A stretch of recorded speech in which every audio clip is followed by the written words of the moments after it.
Okay. I think. Yeah, okay. Welcome.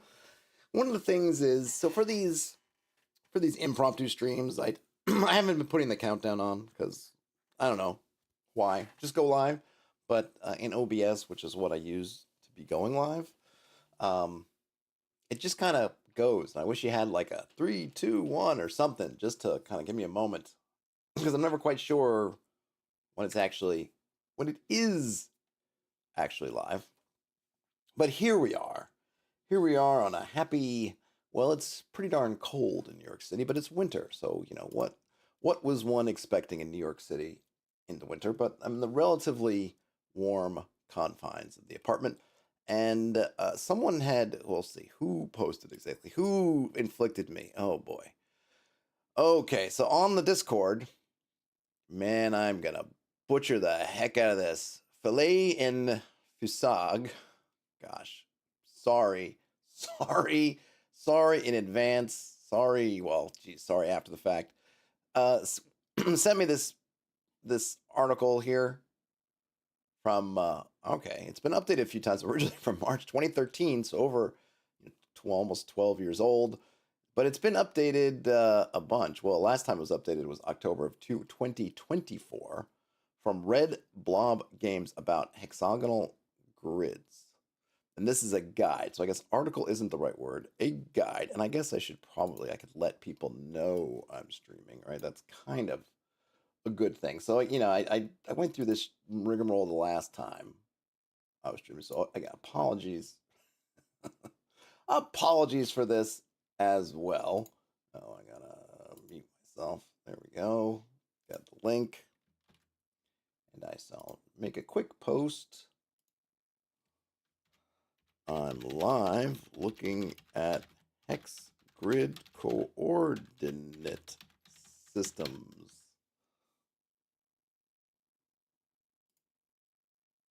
There we go. All right, that's done. What's up, insiders? No, no, no, no, no, no, not YouTube insiders. Thank you, but no. Oh, you know what? I exited too fast. Did I get the link? Oh my gosh. Here we go. This is high. We're talking high quality streaming right here. Oh, let's see. Well, this is, I need I need an intern. Where's my intern? Bring me my intern. Where is my intern? Bring them to me. Yeah, maybe I'll be able to convince. That would be they say that the on stream now. I could fool somebody, convince someone to to work for free, helping me with this stuff. Hey, Magnus. Okay, let's get down to brass tacks here. How much for the ape? All right. Okay, it's gonna be one of those days. And that was a. I'm not trying to. I don't even know what that would be. Anti-ape sentiment. That's from Fear and Loathing in Las Vegas. I don't know if it's the book or just the movie. Maybe both. All right. So here we go. Hexagonal grids from Red Blob Games. This guide will cover various ways to make hexagonal grids. Oh, so I guess the reason for the season, the reason why I'm reading this is the user on Discord. We're talking a little bit about numbering the grid, numbering our hex grid, which which I have not yet done for a Joy of Hex maps. I have a couple of grid templates in there, but I have not numbered them or labeled them or gridded them. What would be labeled them, numerically labeled them yet, which is just a failing on my part. And then the user, whose name I will not butcher again, found this article or had this article and threw it out there. That's got a couple of different methods for doing hexagonal grid labeling systems. So I thought I would just look at it. It seems complicated. I'm gonna probably wondering if the juice is worth the squeeze on this whole thing for our uses, but I thought it'd be cool to look at it and maybe it'll give us some ideas. It does seem like there's some kind of neat things you can do with it, but we'll see. All right, hey Jason, good afternoon. So back to the guide. This guide will cover various ways to make hexagonal grids, the relationships between different approaches, and common formulas and algorithms. I will probably not really read the formulas and algorithms part, right? I'm really more interested in when we get down to the labeling, but we'll see. They've been collecting hex grid resources for a long time, and they wrote this guide to the most elegant approaches that lead to the simplest code. Well, I'm not concerned about the code, right? But we'll see. Okay, so we got pseudocode. That's fine. Don't care. Geometry. I think we know this, but it's kind of good to know, right? The flat top orientation width is 2 times the size. Pointy top orientation, the width is the square root of 3 times the size. So that's interesting. Just right there makes me think that, wow, just because we usually identify things by the width, flat top is a much more convenient width, having it that way. That's pretty intriguing. Though I guess I suppose with pointy top, you could go with heights instead of widths, because obviously the other direction is going to be the other one. Math with D&D. Yeah, who would have thought? Who would have thought? Okay. And looks like was there some highlighting thing going on there? No? No? Okay. The size, yeah, it does something. Where? I can't get that. Whatever red thing it's doing, I'm not getting it. Yeah. Because they do have some neat stuff that happens on some of these. Well, we'll see. All right, the size of a regular hexagon can be described by either an inner circle, or that's what it is. I see highlight. Oh, that's cool. By either the inner circle touching the edges or the outer circle touching the corners. Oh, so you can do it either way. That's pretty cool. On this page, I use the radius of the outer circle as the size. The width and height are defined in terms of the diameters of the 2 circles. All right. Now we want to put several hexes together. Flat top has okay, this would be good if I was gridding out, I suppose if I was designing my own, because what I usually do when I'm creating these hex maps and I find it doesn't work super well. It's kind of annoying, actually. If you're using something like in Affinity, and this is probably true of Illustrator, unless Illustrator is just better at it.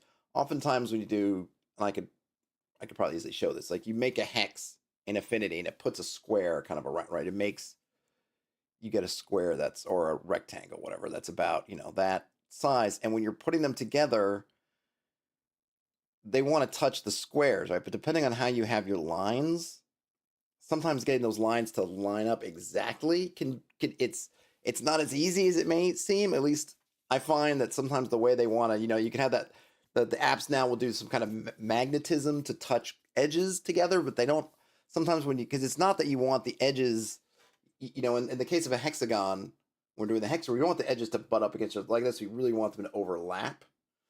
And I haven't found the magic to getting that to work always the way I want it to. I probably just need to get better at it, but it can actually be a little bit of pain where I'll notice I've created a whole hex grid and I'll notice where somewhere along the line they weren't quite lined up. And it's usually when you get a bunch of them, at least for me anyway, you look like, oh, you're off, and then you got to try to back up, and it can be a pain. So actually, some of this math stuff might work better if I was making a hex grid to basically make a grid like this in Affinity, and then I could really kind of do something with the points, maybe, or it might just be that the kind of hand eyeballing it probably works well enough, especially when you get, because I'm zoomed in on something, and when you zoom out, oftentimes it's not that apparent either. Okay. Anywho, we have some angles here. A regular hexagon, the interior angles are 120 degrees. There are 6 wedges, each an equilateral triangle with 60-degree angles inside. Each corner is some size, a variable size, number of units away from the center. And then we get some code for that, which I don't care, but it's cool to know the angles and stuff, maybe. Okay, the difference between the 2 orientations is a rotation, and that causes the angles to change. So flat top is 0, 60, 120, 180, 240, 300.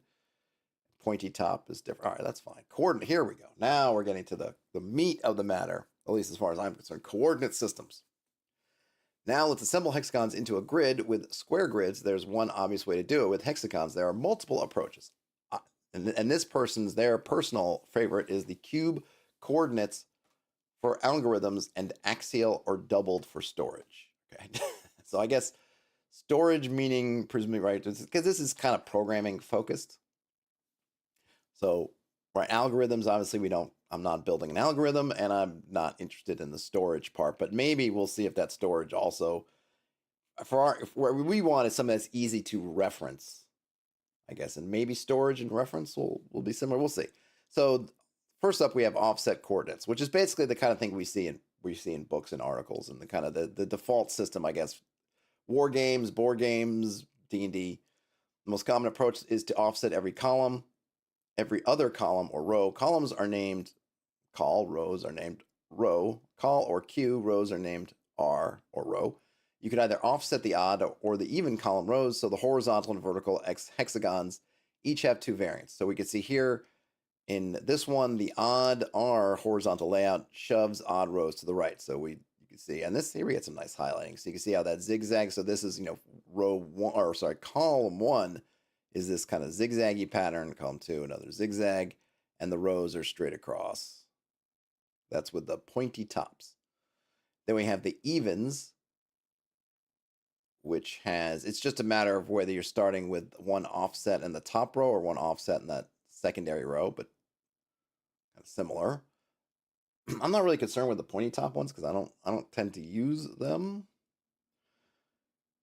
I think the two we're going to be most interested in. So we have odd Q, which it's really just this flipped on its side. So we have the first column is offset at the top, or I guess we could say the second column is offset at the first, I don't know how you want to look at it, whether the first column starts off one kind of half row above, or the last column is shifted down one, whatever it is. So you get kind of zigzaggy column there from 0 to 5, or it's shifted down and you get that one. So odd or even Q. This highlighting though is pretty darn clever. I like that. Whoop, whoop, whoop, whoop, whoop, whoop. All right. So that's what we got normally. This is what we're used to seeing. But what I'm interested in, what piqued my interest about all this was this cube coordinates. Now I am going to say, I'm just going to take that, what was I forget the name of the psychic from the Johnny Carson show, where you'd say, whoever it's say, I don't imagine, I'm just looking at that, the nice graphic they have there, that it's going to be effective for us, but maybe there's some usefulness to it. Okay. Another way to look at hexagonal grids is to see that there are three primary axes, unlike the two we have for square grids. There's an elegant symmetry with these. Let's take a cube grid and slice out a diagonal plane at x plus y plus z equals 0. So watch this. I did see this before when I first loaded the page. Look at that. Lovely little graphic as it falls away and we get this lovely thing here. This is a weird idea, but it helps us with hex grid algorithms. 3D Cartesian coordinates follow standard vector operations. We can use add, subtract coordinates, multiply, divide by a scalar. All right, you're going over my head already. It's been a long time since I had to do scalars or anything like that, nor do I really want to. We can reuse these operations with hexagonal grids. Offset coordinates do not support these operations. 3D Cartesian coordinates have existing algorithms like distances, rotation, reflection, line drawing, conversion to or from screen coordinates, etc. We can adapt these algorithms to work on hexagonal grids. So some of these, like distances, is interesting. I don't know about, and maybe the line drawing. We're doing. We don't care about rotation. I don't imagine reflection because we're doing terrain stuff, so we're not going to really use that. I don't know what this. I'm not exactly sure. I have a vague idea of what they mean by screen coordinates, but I think he means on a screen, but I don't know if that actually reflects anything that we might use. But okay, so we can adapt those to work with hexagonal grids. Well, we don't need to, but let's see. Study how the cube coordinates work on the hex grid. Selecting the hexes will highlight the cube coordinates corresponding to the three axes. All right, so here we have QRS. So this is our center, which has, what's S? Oh, there, so I'm not reading. So let's jumping ahead. Let's read these numbers first, and then we'll come back to the pictorial representation. Each direction on the cube corresponds to a line on a hex grid, on the hex grid. Try highlighting a hex with R at 0, 1, 2, and 3. That would be this 0, 1, 2, 3. See how they're related. Oh, and then we can go to Q. Let's see. That's all. Hold on a minute. Where's Q? Oh no, these are all 0. So R1, 2, 3 would be this way. Hey Charles, well there's no time like the present, as somebody says. Maybe I'll have to start saying. So that's R1, 2, 3, right? The R coordinate is changing. That doesn't, am I reading that right? I feel like I am, because there's the R side and it's going, but that seems, it seems, it's funky to me. All right, and then green, where we get green,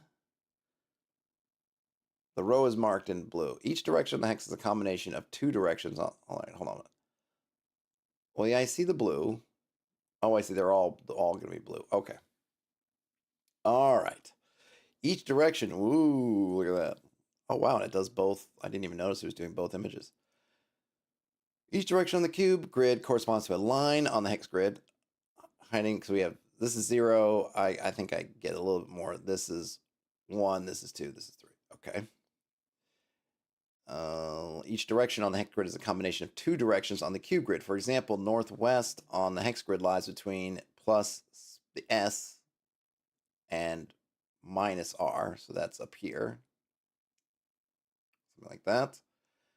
And then, so every step northwest involves adding 1 to S and subtracting 1 from R. We'll use this to calculate neighbors. The cube coordinates are a reasonable choice for a hex grid coordinate system. The constraint is that Q plus R plus S equals 0. So the algorithm must preserve that. The constraint also ensures there's a canonical coordinate for each hex. All right. The thing is I'm seeing some things. Oh, and I totally missed this little kind of, what would you call it? Like a compass for that. All right. So that's interesting. Now we have another one. So that's cube coordinates. So now there's another one, axial coordinates. The axial coordinate system, sometimes called trapezoidal or oblique or skewed, hey Ian, is the same as the cube system, except we don't store the S coordinates. Since we have the constraint Q plus R plus S equals 0, we can calculate S as minus Q minus R when we need it. Okay. The axial coordinate system allows us to add, subtract, multiply, and divide with hex coordinates. The offset coordinate systems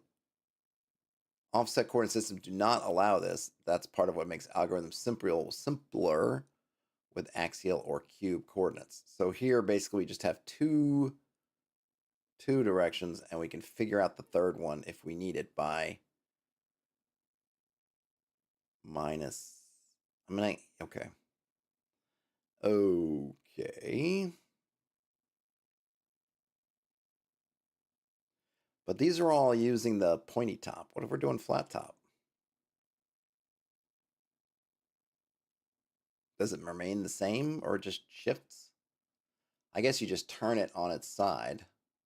Then you can see it on the... Oh, there it is. Oh, man, look at that. Oh, okay. I didn't even... this is kind of a slick little... I don't know what they're used to do that, but that's pretty slick. All right, so Q, R, S. And they're going to... So I'll say this. There's a cool thing about this. I don't know, I don't know if it's worth it. I feel like there is some neat things you could do. Because if you were mapping out from a central spot, then you can really set all your coordinates. You can have this kind of relative coordinate system as how far something is away from your center, which is actually pretty cool. It's because you have these, basically have the three directions. Or, right, you have R going positive and negative, right? This one going positive, negative, this one. So right. So you have your north, south, basically, east, west, or sorry, I guess it would be, you know, northwest, southeast, southeast, northwest axis. So I guess what I'm getting at is if you have this system and you start with putting your first initial settlement home base, let's say you're doing a West Marches or anything where you're going from a central spot. You're starting off in whatever Greyhawk, Castle Greyhawk or Greyhawk City or wherever you're doing it, and then you're basically you're going to be building out your hex map. You're going to be building out your campaign from that center.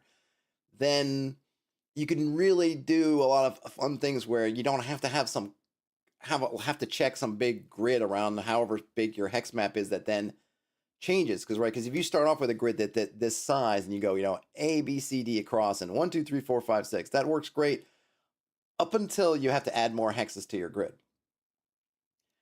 Then suddenly you're going, oh no, now I have to renumber, I have to re-letter these, I have to renumber potentially, and now and then all my things are off. But if you just say, hey, you know what, the center, whatever we're deciding that is, home base, which may not, it doesn't even have to be your home base, because you can then also, it's pretty slick, because you can just have this, and then if you have another, I guess the thing is, once you grok this, whatever, right, say, okay, then all you have to do is know a spot.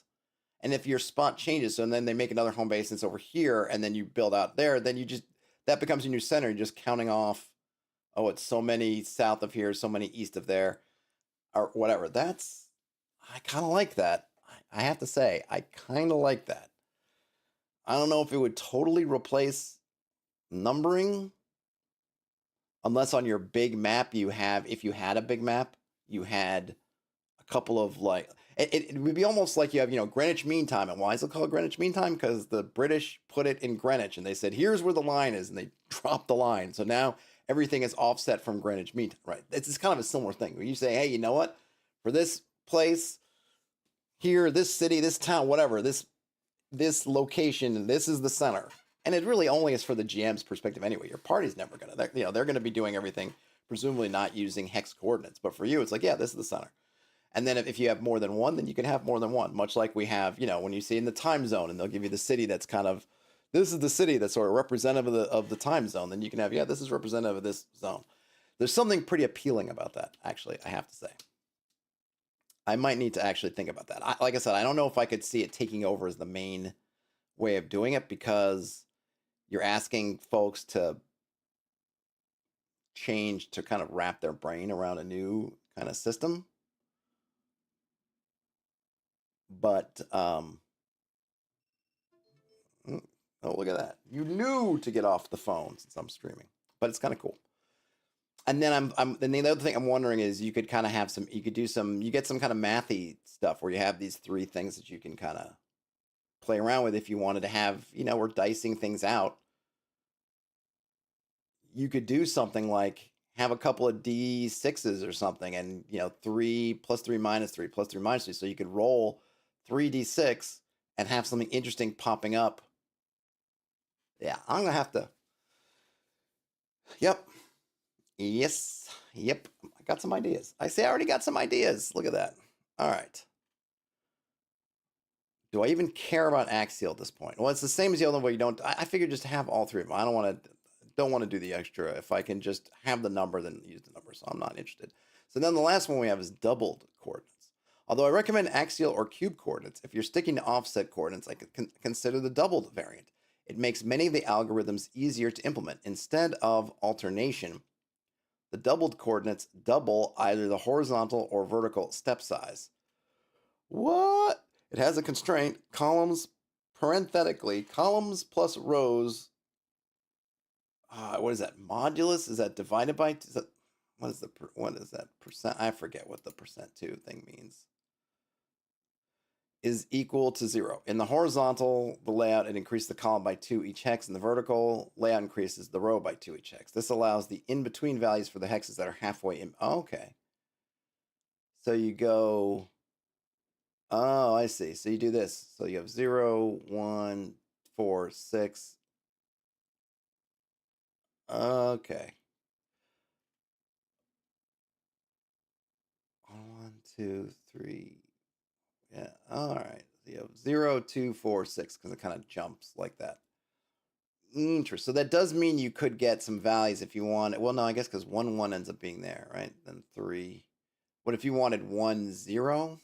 Or sorry, 0, 1? You'd be, would that be saying you're kind of, where would you be? Here? Here? Interesting. Yeah, I don't know. And then we have some bit about others.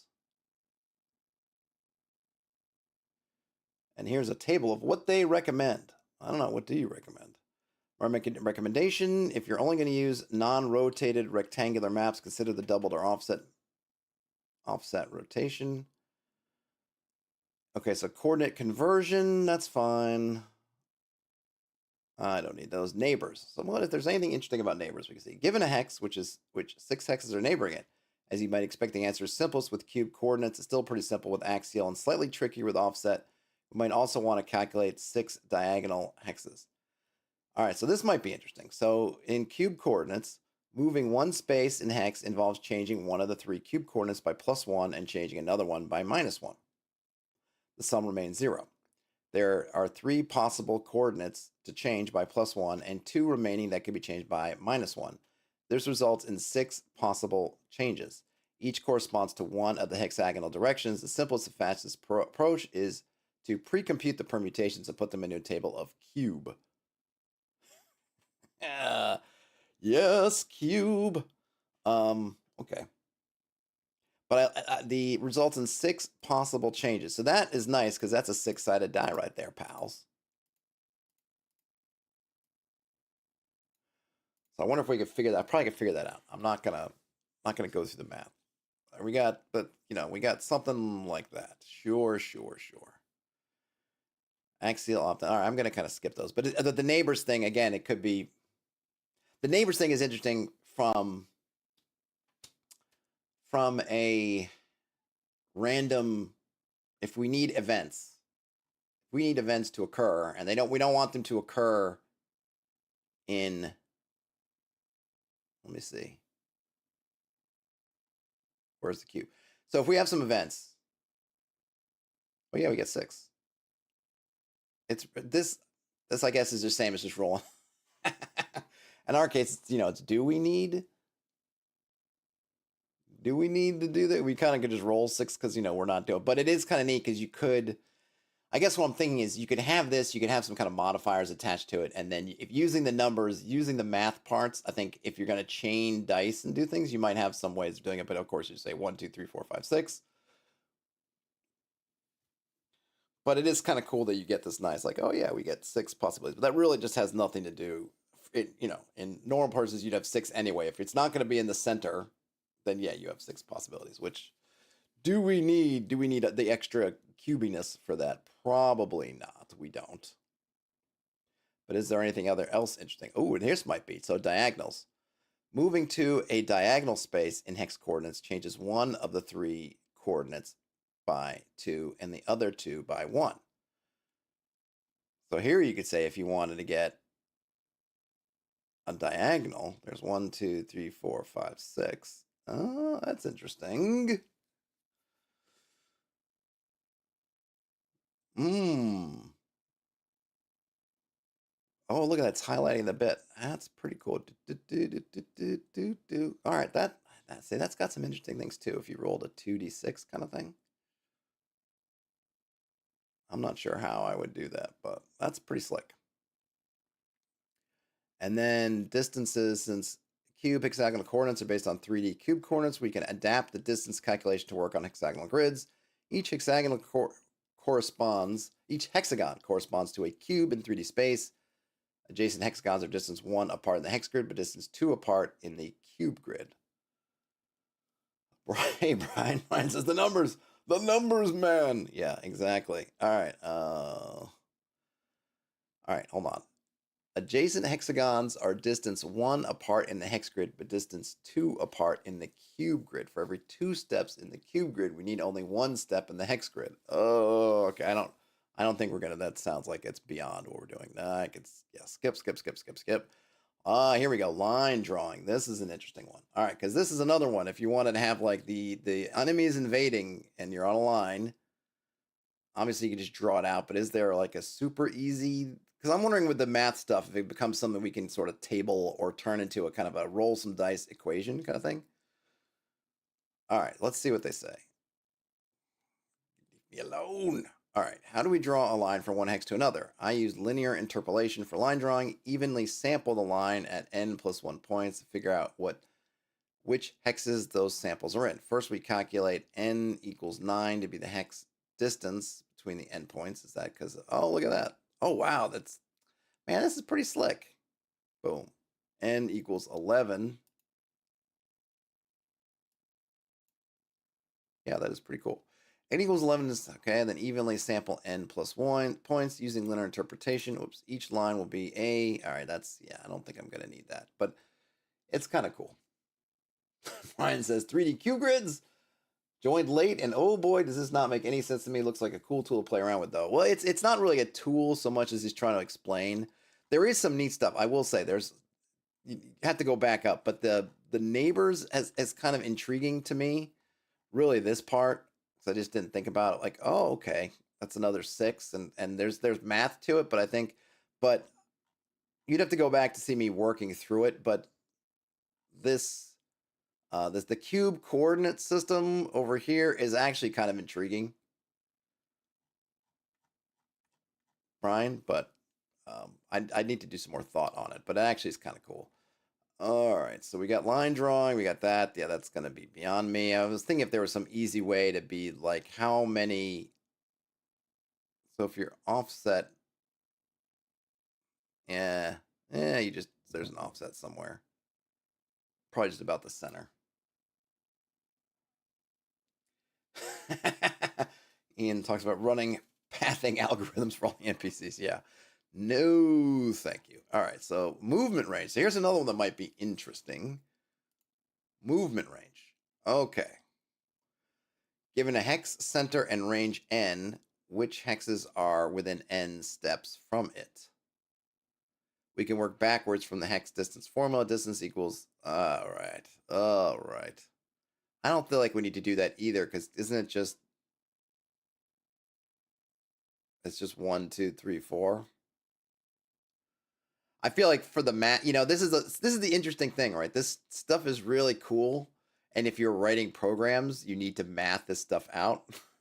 But since we're playing a tabletop game, and I'm not programming a VTT, like this stuff would also be good if I was programming a VTT and I wanted this stuff to. Obviously, you have to get into all these things, but it's kind of like, okay, it's got a range of 1, blurp. Here's your range of 1, or maybe you want to call that range 2. Range 1 being inside a hep, then dorp. It just goes out. I don't need it. Just count out your hexes. I don't know if at some point it gets. I guess maybe the point it gets to be a little bit is if you're when you're these hexes, these middle hexes, because obviously going straight along the diagonals, straight along the faces is, so that's 2. But then this is, or sorry, yeah, this 2, 2. But then you come out here and you have, it's 3. But then here it's 1. Well, it's kind of the same. There's just 1, 2, 3. Yeah, Don't know if I need all that.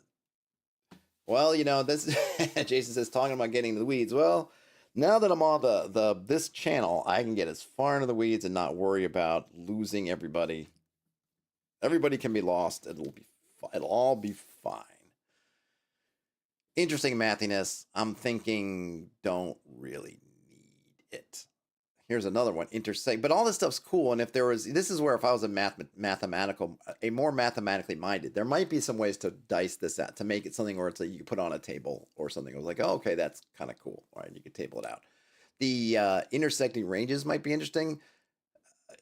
Yet again, for this concept of if you have stuff, you're looking at, let's say there's a conflict between 2 things. You need to put like, okay, they're here and they've got a range. These guys are here. What's their range? And, that's just kind of cool that you can do that. But it just ends up being, I think, when you're just looking at it visually, you can just count like, oh, these guys have a radius of whatever. So they just count it out. We don't have to, we being humans could just use our eyes and fingers to count out things. Whereas the computer program a computer program needs and wants to sort that stuff out. Oh, here's something interesting. Obstacles. If there are obstacles, the simplest thing to do is a distance limited flood fill. All right, yeah. This is things that we as a person we can simply use the shortest path. But if we needed to program it out, we could. But not useful for us. Rotation. I have no interest in rotating my things. Thank you, reflection. I don't think I'd want to do reflection. Single ring. All right, so there's a lot of interesting things here, but now we're really getting into spiral rings. We're getting into the math. Field of view. Yeah, again, if it were a computer, we can just look at it. Hexed pixel. Okay. All right, stop. Map. Okay, yeah. All right. And there's a whole lot of stuff. So I guess ultimately, for my purposes, so what's interesting, I'm going to say this. I might write up something more, or maybe I'll do something, because I feel like this cube coordinates is actually pretty darn interesting. Yeah. Brian, I don't think any of this stuff will be directly applicable to Catan. This one's interesting, because I like the idea of, hey, you're starting a campaign, you're mapping out from a center, and the center becomes basically your coordinates. That you have a location, let's say, the keep, right? This is the keep. And the Caves of Chaos are here. Everything just becomes some distance away from the keep, which is pretty slick. And you can easily say, oh, it's, and you have basically you have your north-south axis and this northwest, southeast, southwest, northeast kind of thing. And then all you have to do is know and see. Now you go, okay, well, where's the caves are at? It's, 1 north minus 1, on that, whatever that R is, right? That, like, you can just hit everything from there. That is pretty darn cool. The better version of this is here, because it shows you more cleanly what I'm talking about. Where is it? Let's go all here. It is. Like, okay, like bam. Right, we're on this northwest axis. We're right up there. So that's pretty neat. So if you're starting, and I think a lot of folks are starting from center, and that they, like I said, the thing I said before, the thing is I like about it is when you have this central spot, you're building out everything from that anyway. Your coordinates are all relative to that spot. If you increase your map size, which I think you should do, right? We always talk about when it starts small and they get bigger, but every time you increase your map, you have to make new coordinates for everything. If you're using the kind of the A, B, C, your rows and columns thing, every time you bump one of these, you increase the width or the breadth of your hex map, your coordinates are changing. This way you don't have to do that. And then if you ever come up with, well, the party's moved over here, well, great. Now you can those coordinates can still be there. You can still find it on your map, or you can start coordinating things from the new spot. It's kind of slick, actually. In a pretty easy way, right? And if you wanted to do some things, like you can, I think because it's got kind of numbers attached to it, like, oh, it's +1, -1, then you can use those, like, oh, that could be dice. You could use dice to modify some stuff. You wanted to figure out where some new adventuring location popped up. Well, how far is it? A new rumor comes up, and you could roll some dice, and because they have numbers, it's not just a 1d6, but you could have, you could use the pluses and minuses to say that when you're rolling dice, that's some neat stuff. I have to explore that a bit.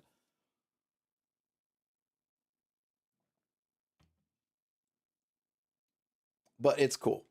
I could definitely see recommending this as a really easy, really the bit that I guess I want to say is the thing in its favor. Number one is that it is extendable without having to do anything. And two, I like the fact that you could possibly mechanize it, gamify some of the stuff mechanically is neat. I don't think I have anything else on this in particular. I mean, I only looked at it for 40 minutes. And a lot of that stuff's totally over my head. But if I was doing more programming stuff, I would totally delve in. But there is some neat stuff.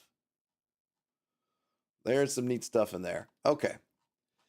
Obviously, I'm here for you guys in terms of any other things. I have a couple of things, and this, the other thing is it kind of this also. And Charles, thanks for sharing it again. This and I totally butchered your your Discord name, so apologies for that. Is I've been thinking about a couple things in terms of the regions, the region grid, and this. So if we come over, I'll just show. Here's my affinity file. Let's see. Can I shrink this up? I don't really want to close the window. I just wanted to minimize it. Can I minimize it? All right. I'll just leave it alone. Basically, here. So really, these coordinates thing might make a lot of sense for if you pick your center and then everything is just some distance away from the center. I like that. I also like this idea of trying to leverage more about kind of this sort of what's in these hexes. I had some other ideas for kind of things to do just in this kind of, I think the goal, what's appealing to me or not appealing to me, what I am interested in, I think more and more that I think will help folks, including myself, is patterns and grouping. You're rolling up stuff, you come up with, you're coming up with yourself or you're rolling dice, whatever. If you're coming up with yourself, you're probably going to create your own patterns for what you want. But if you're using the dice, right, to look for patterns, take those patterns, turn them into something, turn those patterns into groups that share characteristics so that you can come up with interesting stuff and leverage your creativity instead of, I think what ends up happening is people zoom into one hex and start going one hex, one hex, one hex, kind of like the dungeon, like when people were doing Dungeon 23.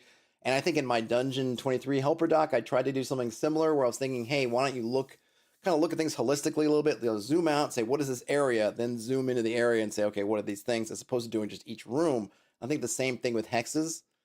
And, we don't need, every hex doesn't need something. We're only going to really have one thing in a hex, but how do you get a lot of those flavors where you can kind of build them up?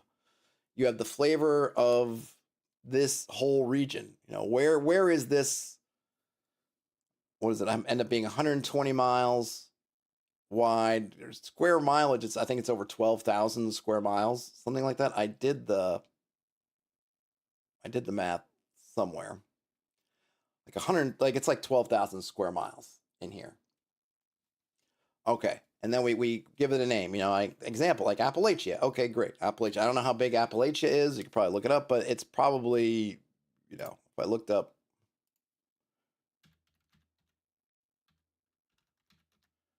is there a Wikipedia? How big does it say? All right, so area 206,000 square miles. So really, in terms of square mileage, it's not. It's it's a bit bigger, but it's maybe it's 1.5. It's 1.5 of these. So if you stacked another one kind of over here, something like that, it would fit, right? So you give it a name, then do it, and and I think that grid system, that kind of using that kind of cube coordinates, kind of forcing you to pick a spot as kind of like this is your thing, and then go out from there, I think might work in that vein. All right, Brian, let me see. Brian's got some comments. So Brian says, if anybody asks how to run a hex crawl, you could terrify them by sending them. Yeah, I wouldn't send them that hex. I wouldn't send them that hexagon doc unless they were saying they wanted to program a hex crawl. If they're going to program it, might be pretty useful. Brian says, okay, got a topic suggestion. Curious if there is some hex method of generating an ocean as a sub travels through it. Nothing is set until it's revealed by sonar. I mean, yeah, sure. I mean, I think I don't think you're. So, Brian, I would say that it's the same as it ever was. Only your terrain is subterranean. So just replace your mountains become undersea mountains. You could probably have something which is just the only thing you have to add really is just deeper, right? Which is that there's nothing. You got to go. It's deeper. So maybe I would say go because I've been using kind of a 1d6, right? So wetlands, grasslands, right? So if you look at the terrain types, I think I'm using 6. Well, let's see. Hold on. If we come up here, I'm using 6, right? Let's zoom in. Grasslands, woodlands, wetlands, barrens, mountains, desert, 6.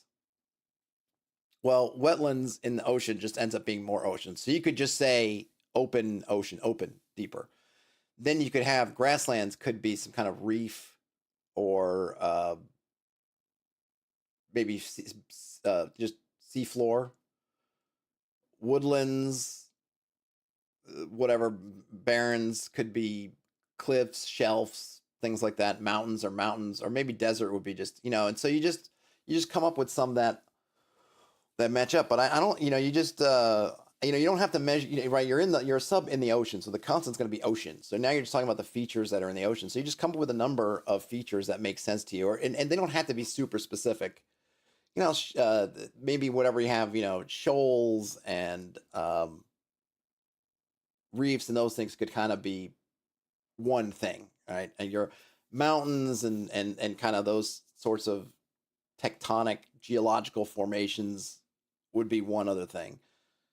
And then, desert could just be like nothing, and then you just might have one that says, yeah, you're deeper, you're in a thing. But, it's kind of like, are you doing, it's really your question is going to be, how do you deal with because you're kind of doing a bit of a depth crawly kind of thing where you have, it's actually even, because right in the depth crawl, usually the direction you're just going is down, right? That's your main direction, deeper, deeper. Whereas if you're doing this one, you have those 3 dimensions. So maybe what I would have is you'd have one number. So I probably would have 2 things. You have I guess here's what I would say. What I would do is come up with a number, and maybe it's another D6 table, something you can do, and that's depth, which gives you depth. And that's from like abyssal at 6 to basically sea level, right? Which is a shoreline at 1. And then just pick some numbers and pick some gradations in between.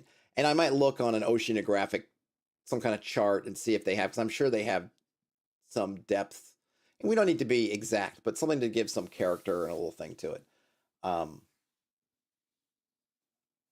You start there, you go with that. And so you would roll basically 2 numbers. One for the depth that you can modify by wherever the sub is, so you don't have weird things where you're going from like shallow to deep, kind of like that, where it's like, okay, we're, whatever.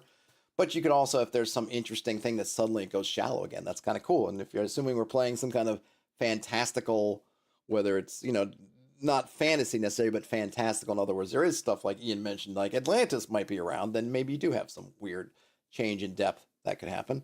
And then, so you'd roll that for your depth of waters, and then the feature. So you might have, hey, the water's super deep here, and then you could be, where's your sub, right? So if you're at, let me just hash this out real quick. Hold on a minute. Let's hash this out.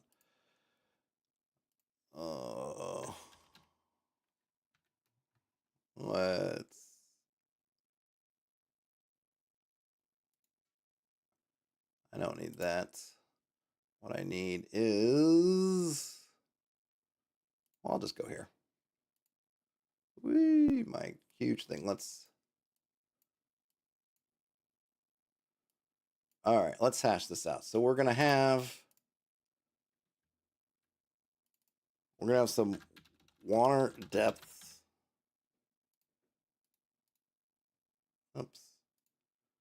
So we can have, this would be basically shoreline.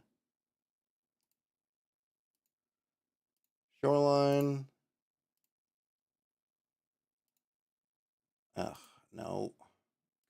Oops.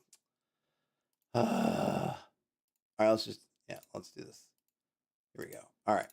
1, shore. 2, shallows. 3, and I know there's some things like there are certain water layers that have some interesting properties, but I don't remember. We can go, I don't know, continental, I don't know, deep, deeper, wow, abyss, abyss. All right. And then we can have another, I don't know why I made that a list. It doesn't need to be a list. But we'll do another one and we'll give it a different color. Different color than that. Water features. And then we've got, one, I don't know. And we just mean like, and reefs could be, because, they have things at all kinds of different levels. Even on the bottom, right, there's those, I don't know, I'll just call it growth. Like, because, there's those weird tubes, the lava tubes and all those things, or what do they call that, at the very bottom of the ocean. So, kind of, I don't know, vegetation maybe is a good word. Vegetation, though that might be something we want. I don't know. Maybe we'll do mountain. Maybe we'll roll for that differently. Shelf. Sandy floor. Rocky floor. Is there anything else? Well, I don't know.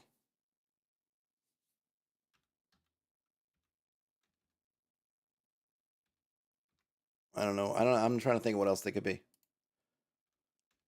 5. Something else. Thermal vents. Yeah, that's what I was thinking of. So maybe we'll have some like vents. Sure. Thermal vents, which I'm guess because anywhere, some other, man, there could be some other gas. And then maybe we'll keep one for weird. Some odds going on. And then we have another list. Last one, I think we'll give this one green. And we'll call it, sea life.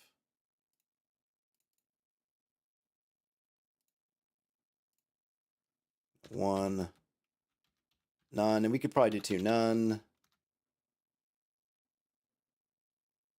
3 would be, vegetal. 5, animal. And I'll take one of the weirds away, or one of the nuns away.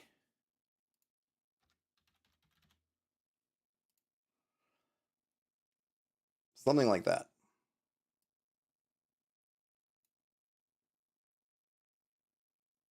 Right?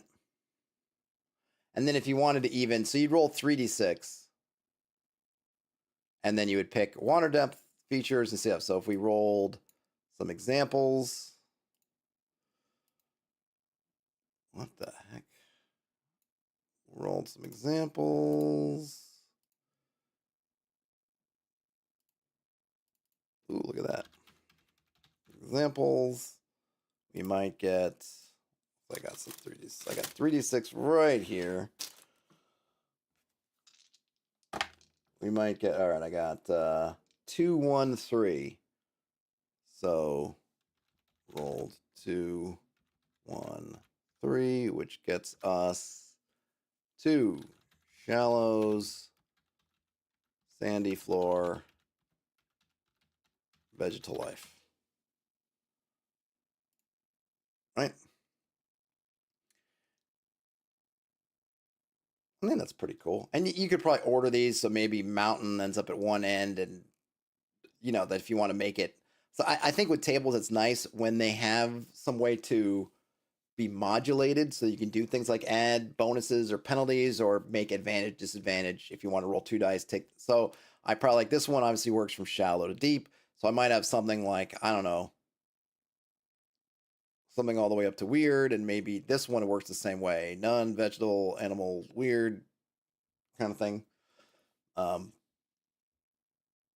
You could even, and maybe we'd want to have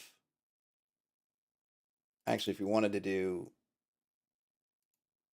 I mean, maybe there's some, maybe dominant. Because I think if there's some vegetable thing, there's going to be some fish, whatever. But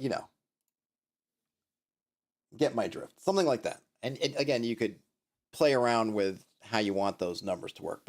And you could obviously use different. I'm always I'm a D6. I kind of like the simplistic D6. It's got enough choices that you could modulate, because you could also do something like this, or you could have 1 to 2, nothing, 3 to 5, 3 to 4, plants plus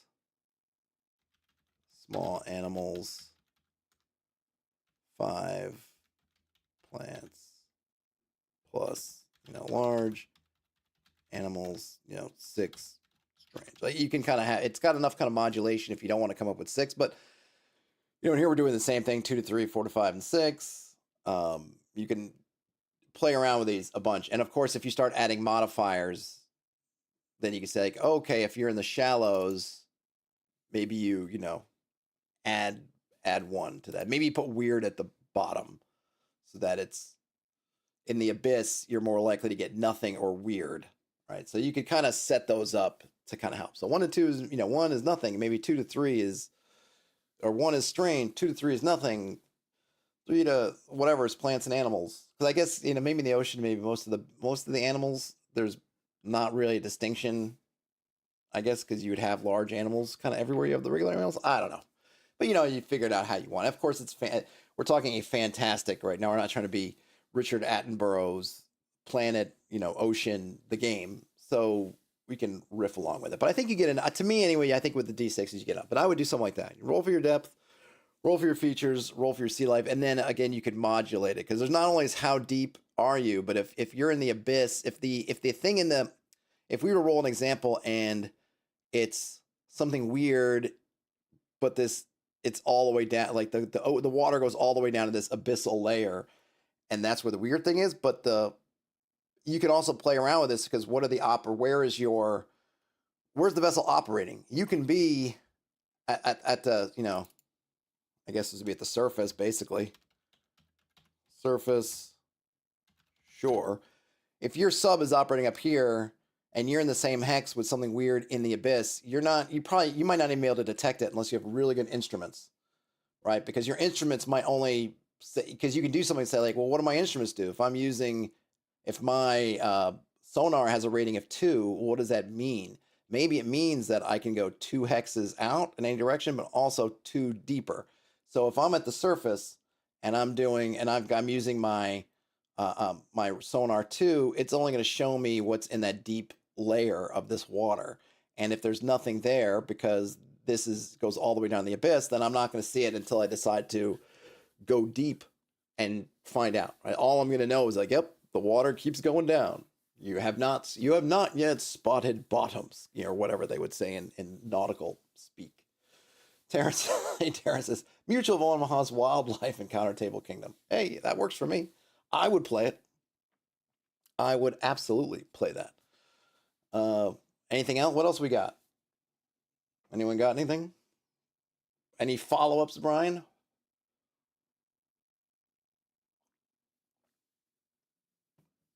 So Brian, I think Brian, I missed, because I was blathering on, said they want to track depth and distance from port. I think that this kind of grid system, I think actually would work really well for you for that, because port can be your 0, and then you just have to add a third coordinate that is depth, and you've got it. That actually I think would work really excellently. And then you can even, and that actually easily, because the nice thing about the system also, I will say, is that when you have characters giving out directions, whether it's on the, in a water environment or anything else, you have a really easy thing, because you're already looking at it like this is, this from home, we're talking year 2, two whatever things, so you can, or two, whatever, how many, let's say these are each one leagues, and all of a sudden we go, yeah, you're 2 leagues northwest, so many leagues, whatever, 2 leagues west, or that, yeah, north, I guess in this case would be northwest, 2 leagues northwest. And you can already kind of see it because it's already written that way in your notes. And you could even roll a die in there to see if they're right or wrong, depending if you're playing a fantasy game. If people don't know their directions right off the top of their head that are super GPS like, then you can even kind of have some fun modulating that to give sort of more fallible directions. And this is just some very cold at the moment coffee for the working man. A cappuccino. Oh, and a note for the folks who are still here. If you happen to be at Page, was it Philadelphia Area Gaming Expo, it turns out there's a pretty darn good chance I'm going to be there on the Saturday. So look for my coming from the east. It's, I don't know if I would say it's 100% lock, but I'm guessing it's probably about a 90% lock. Maybe 80% lock. I got to convince my daughter to come with me because it's me and her this weekend, and it'll be our all-day Saturday thing because it's about a 2-hour, depending on traffic, about a 2-hour there and back, and I'm not planning to stay overnight. So it's 2 hours up there, do whatever, 2 hours back. So we'll see. I think she's gonna want to go, and I'm hoping I can convince her to be my videographer. Have her take some video, let her do some video stuff behind the camera. Because my wife and I we're not that keen on putting her in front, even though she sometimes would want to put herself in things. But I think I might be able to get her enthused by the chance to be my video person.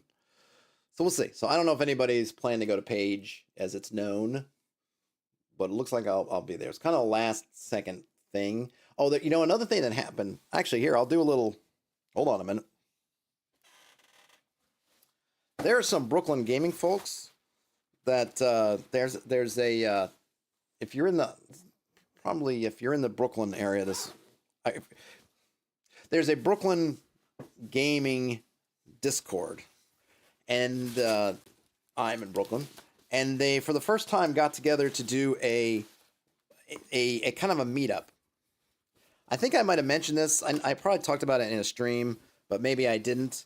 About going and watching a group play Trophy Gold, which I've since reached out to Jason Cordova, and I should be getting a copy of that. So I'll kind of do some stuff on stream. I think it's a really interesting system. I don't think it's going to be for everybody. It probably wouldn't be for most people. I feel like most of the folks who are tuning in here to me or on the OSR side are probably not going to dig it, but it's got some really kind of neat stuff that appeals to me anyway. But that was them. So I'm on their Discord, and they had a book swap and meet that was on Tuesday night that I went to. And it was a lot of fun. Got to meet people, hang out a bit. And I didn't bring anything to swap. I just didn't have anything that I was ready to give away. But at the end of the night, there was a bunch of stuff that was kind of unclaimed. People were just basically just bringing things and then dropping them off and being like here and then taking something else. So I did end up, and I'll switch. Hold on a second. Oh, I can get rid of that. And at the end of the night, there was some stuff. I have really not much idea about this. This one's called Dead Festival 3 Declassified, which I'm not sure what it is. It's a little booklet. Looks kind of cool. This one, which I'm linking to, it's a Fight On compilation +4. I haven't even really flipped it open. I don't know what +4 means. Oh, it's the first 4 issues. Okay. I have some of the Fight Ons, but I don't know if I have all 4 of them. So that's kind of cool. I'll probably go through some of this. Maybe I'll go over some, or I'll pick something that seems particularly interesting and go through that. This friend of the channel, friend of mine, I guess at this point, Sam also, him and his friends, he did the Shifting Sands. The Shifting Sands, that really cool hex crawl adventure with everything was in the desert and the different kinds of desert stuff. Well, he's in Brooklyn also, and him and some other folks run a book club, a TTRPG book club. that I've been going to on some Tuesdays. I don't know if I spoke much about this, but he did this at Gen Con. He had some extra copies, so he gave that one away. This one's pretty cool. It's really taking little dungeon designs, but using them to kind of just break down a little bit about what is a dungeon kind of thing. Really clever stuff. And then this stuff on I guess JP Couvert did on, I think this must be some of his monthly zines. I know he does these monthly zines. So Goons and Ghosts and Attack of King Ektogar, Department of Chaos, The Quiet Return. I don't know if this is all one thing or if it's multiple things. And then this is kind of cool. Some, I guess they're character sheets that look like one of the was it Proton packs? And then Starboard. So I will check that out, which I guess is also JP Couvert. So I got some JP Couvert stuff that I had not ever seen. He's really into Tunnel Goons. Oh, okay. That's from Ian mentions that. He has his Totally Not Ninja Turtles game. Seems cool. I mean, I'm definitely interested in these because I'd love to start doing something like this myself, putting out little mini zine kind of things. And I'll be curious. These will give me something to read that I can look at and see, well, okay, well, what are they doing? So I can kind of look at how folks are doing things. So I think they're going to do more. There was actually a pretty good, I think a bigger turnout than was expected with that book swap and meetup. And it was just fun getting to talk to folks and hang out. And it's one of those things I encourage you. I don't know. You think of, I feel like there's this, I wouldn't say misconception, right? There are a lot of gamers in New York City because obviously we're a huge city.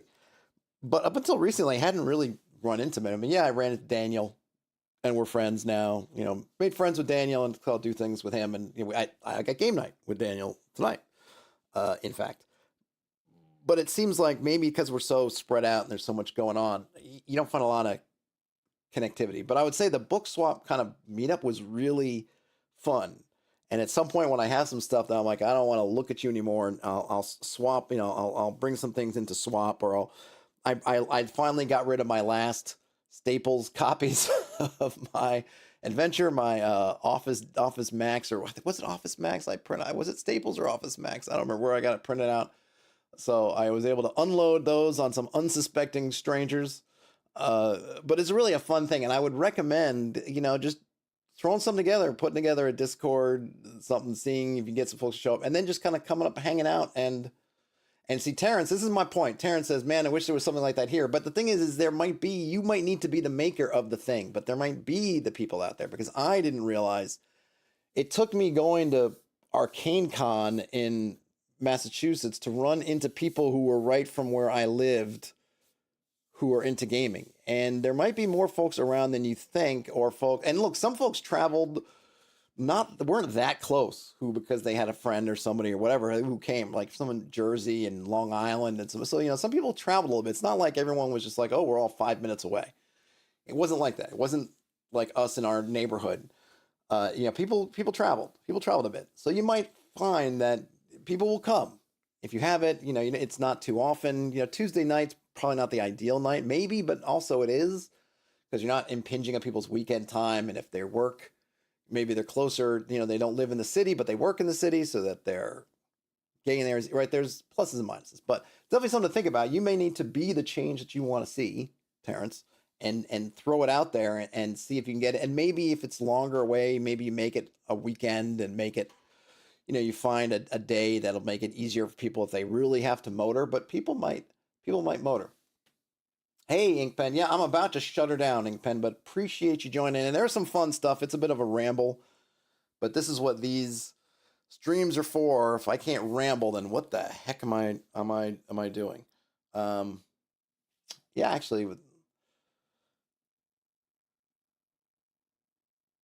your hand, Terrence is averse to being an organizer. Your hand may be for it. It may be forced, but it was really fun, and I really recommend.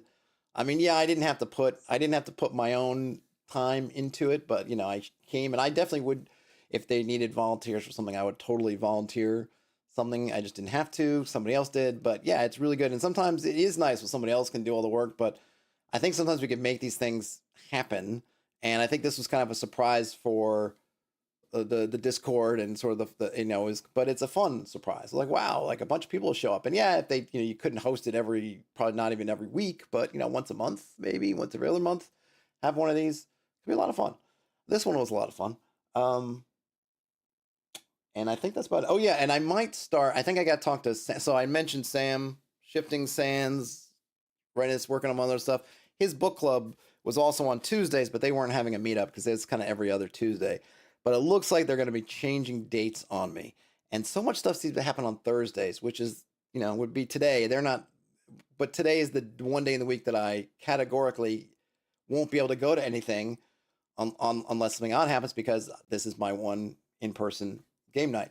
So I might start talking to Sam, and I'd mentioned to Sam a little while ago because he's a very strong opinions, which I like, and he's I haven't heard him on a podcast or something, like probably done them, but he's got a good persona, I think. And I think I might have him on and we'll do something like whatever they talk about at book club that I won't be able to attend. Maybe I'll do something with him sometime afterwards. So you might see that. You might see that hit on the schedule. It'll probably be on the other channel, on the main channel. And then, who knows how we would set it up and do it, blah, blah, blah. But that might be something fun. So not all bad news about the book club thing. Though, everyone wants to do stuff on Thursdays. And it's like, Thursdays is my one, I can't do a lot. I'm constantly trying to balance family stuff. But the one night that I cannot do anything is Thursdays, except for the odd Thursday when game gets canceled. So there we have it. Yeah, that's all I got, folks. So maybe if you're at Page, if you happen to be going to, let me know if you're going to the Philadelphia Area Gaming Expo, which is running all weekend right outside Philadelphia. If you're going there, drop me a ping or something. Like I said, it's very high probability I will be there. So let me know. Otherwise, have a great rest of your day, night. I think I'm going to do the community, so I'm going to try to go back to doing pulling articles from the blogosphere and Reddit and whatever, and I'll probably do that tomorrow on the main channel. That'll be kind of like, this week I did stream on Tuesday, but mostly I feel like the schedule I'm kind of sort of slipping into is putting out videos basically on the Tuesdays, and then maybe doing either another video on the Fridays, or doing a read along or some kind of streamy thing on the Friday. I think that's the cadence that I think I'm going to go with. Everything's going to be, a subject change. But so probably tomorrow I do have something to read. Well, I have a bunch of stuff to read, but I have something I might read, or I might do grab blog posts. And if you have suggestions or blog posts or anything like that, send them to me, please. I would really much rather have folks send me stuff that is either interesting, like this that was sent through the Discord or the forums, or just hit me up on social media, than me having to go look for stuff. And it can be your own thing. Please don't feel like if you wrote a thing, send it to me. I can't guarantee that I'll love it or agree with it or whatever, but send it. Happy to look at it. And it's all good anyway. I'm happy to read it. Always looking for stuff, and I'd rather showcase or spotlight or whatever on community folks, than grab strangers stuff. But I do what I can. Anywho, all right, that's all I got, folks. Game on, everybody, and I'll talk to you later. Bye now.